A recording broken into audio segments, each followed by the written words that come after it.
नमस्कार, AB star news देख रहे हैं आप और देश लाइव में मैं हूं आपके साथ सोहन सिंह। भारत अब 14 अगस्त को विभाजन विभीषिका स्मृति दिवस के रूप में याद करेगा। स्वतंत्रता दिवस से ठीक एक दिन पहले मोदी सरकार ने यह बड़ा फैसला किया है। प्रधानमंत्री नरेंद्र मोदी ने कहा कि 14 अगस्त को लोगों के संघर्षों और बलिदान की याद में विभाजन विभीषिका स्मृति दिवस के रूप में मनाया जाएगा। उन्होंने कहा कि बंटवारे के दर्द को कभी भी भुलाया नहीं जा सकता है। ट्विटर पर ऐलान करते हुए प्रधानमंत्री ने कहा कि नफरत और हिंसा की वजह से हमारे लाखों भाइयों और बहनों को विस्थापित होना पड़ा और अपनी जान तक गंवानी पड़ी। इसीलिए सरकार ने उन लोगों के संघर्ष और बलिदान की याद में 14 अगस्त को विभाजन विभीषिका स्मृति दिवस के तौर पर मनाने का फैसला किया है। उन्होंने कहा कि ये दिन हमें भेदभाव, वैमनस्य और दुर्भावना के जहर को खत्म करने के लिए न सिर्फ प्रेरित करेगा, बल्कि इससे एकता, सामाजिक सद्भाव और मानवीय संवेदनाएं भी मजबूत होंगी। तो प्रधानमंत्री नरेंद्र मोदी ने स्वतंत्रता दिवस से एक दिन पहले बड़ा फैसला किया है। विभाजन विभीषिका दिवस के रूप में 14 अगस्त को मनाया जाएगा।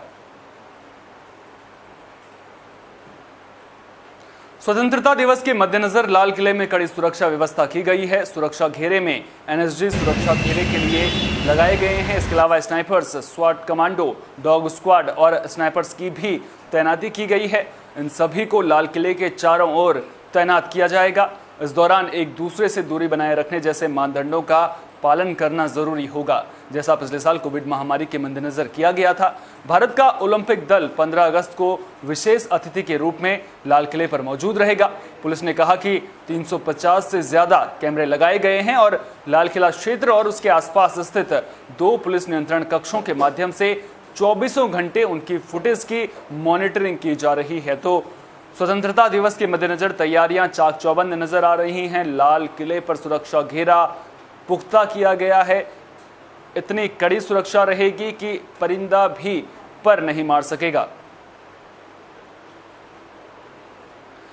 स्वतंत्रता दिवस के मद्देनजर इंडो नेपाल बॉर्डर पर भी सख्त पहरा देखने को मिल रहा है। सिद्धार्थनगर और महाराजगंज सीमा से 152 किलोमीटर जुड़े नेपाल बॉर्डर पर पेट्रोलिंग तेज कर दी गई है।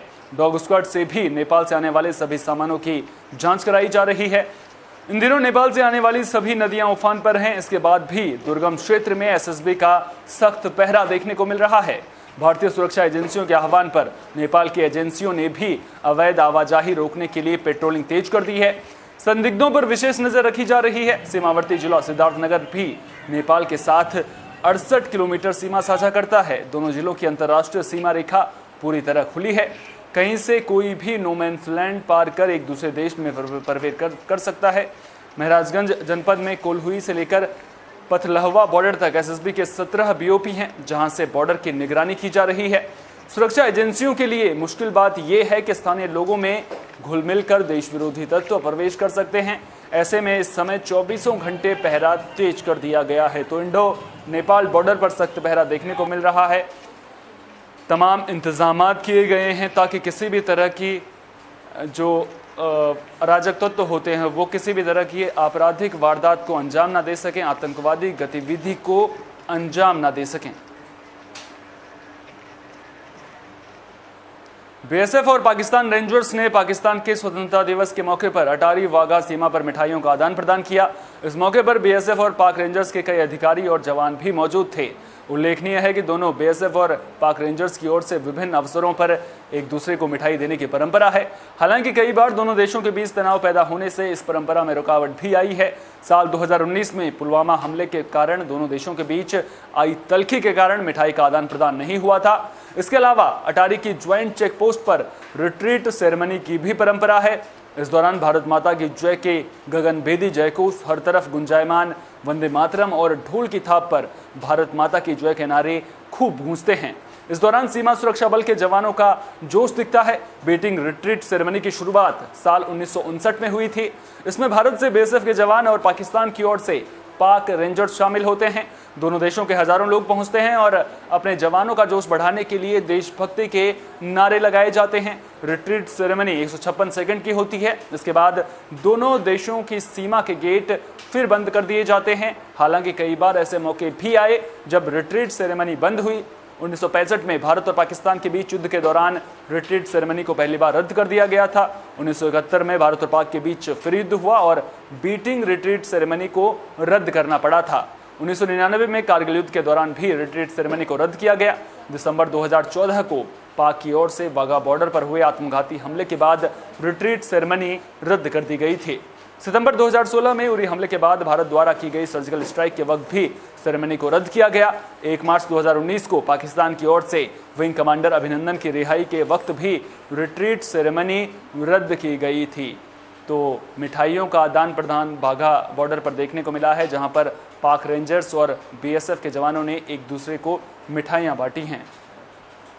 सुरक्षा बल की परंपराओं के अनुरूप देश के ऐतिहासिक मौकों के ऊपर सरहद की रक्षा करने वाले सैनिक एक दूसरे को ससम्मान मिठाई भेंट करते हैं। ये इवेंट्स सरहदों के ऊपर शांति और सद्भाव कायम रखने में अहम योगदान देते हैं। इसी कड़ी में आज पाकिस्तान के इंडिपेंडेंस डे के ऊपर पाकिस्तान रेंजर्स ने सीमा सुरक्षा बल को ये मिठाई अटारी बॉर्डर पे भेंट की है। जी बिल्कुल, हम भी इसी प्रकार सीमा सुरक्षा बल की तरफ से पाकिस्तान रेंजर्स को ये मिठाई देंगे।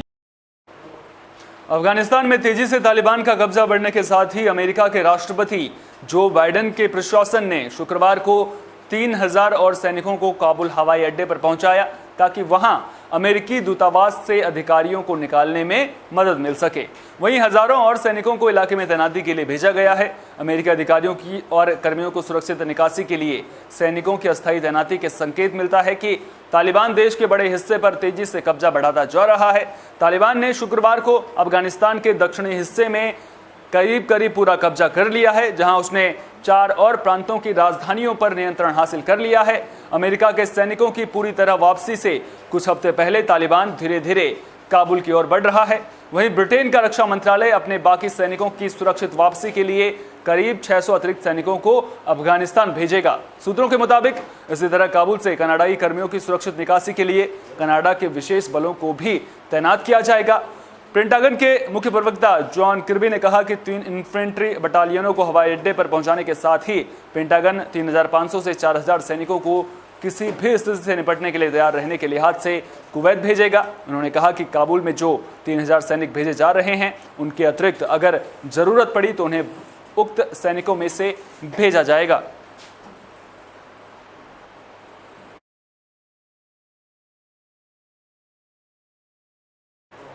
देश लाइव में फिलहाल के लिए इतना ही। दीजिए इजाजत। नमस्कार।